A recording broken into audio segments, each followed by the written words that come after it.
चलो अब अगर हम लोग यहाँ से जाते हैं नेशनल इनकम निकालना हो, ये तो 1300 जीडीपी आ गया, हमारा आंसर हो गया।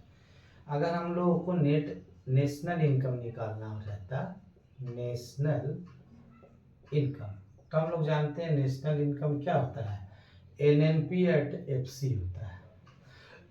तो भाई इसको निकालने के इसको लेफ्ट में रख दिए, जीडीपी जो गिवन है उसको राइट में रख दिए। अब कंपैरिजन किए, ग्रॉस से नेट लाने के लिए माइनस डेप्रिसिएशन कर दिए, फिर डोमेस्टिक से नेशनल लाने के लिए प्लस NFIA ऐड कर दिए, फिर MP से FC लाना है तो क्या करते हैं हम लोग, माइनस नेट इनडायरेक्ट टैक्सेस कर देते हैं। क्या है कहीं नेट इनडायरेक्ट टैक्सेस, हाँ यहाँ नेट इनडायरेक्ट टैक्सेस गिवन है।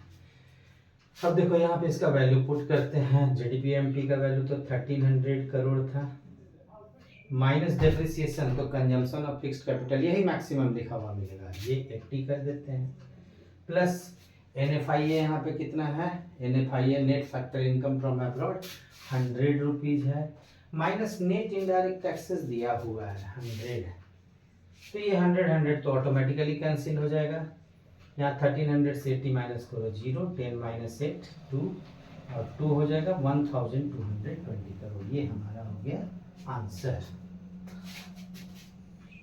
इसका स्क्रीनशॉट ले लो। तो आई थिंक कि समझ में तो आया होगा। इसके और भी क्वेश्चन जिसका सेपरेट वीडियो बना देंगे सिर्फ क्वेश्चन का कैलकुलेशन का।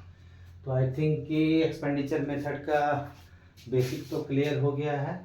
अब हम लोग हमारा तीनों मेथड एक एक करके क्लियर हो गया। नेशनल इनकम मेथड था, ग्रॉस वैल्यू एडेड मेथड था और एक्सपेंडिचर मेथड। तो फिर हम लोग मिलते हैं अगले क्लास में किसी और। यहाँ जैसा जैसा प्रोग्रेस करता जाएगा हम कुछ कैलकुलेशन नए नए क्वेश्चन लेके आएंगे। ठीक है, ओके बच्चों, गुड बाय देन।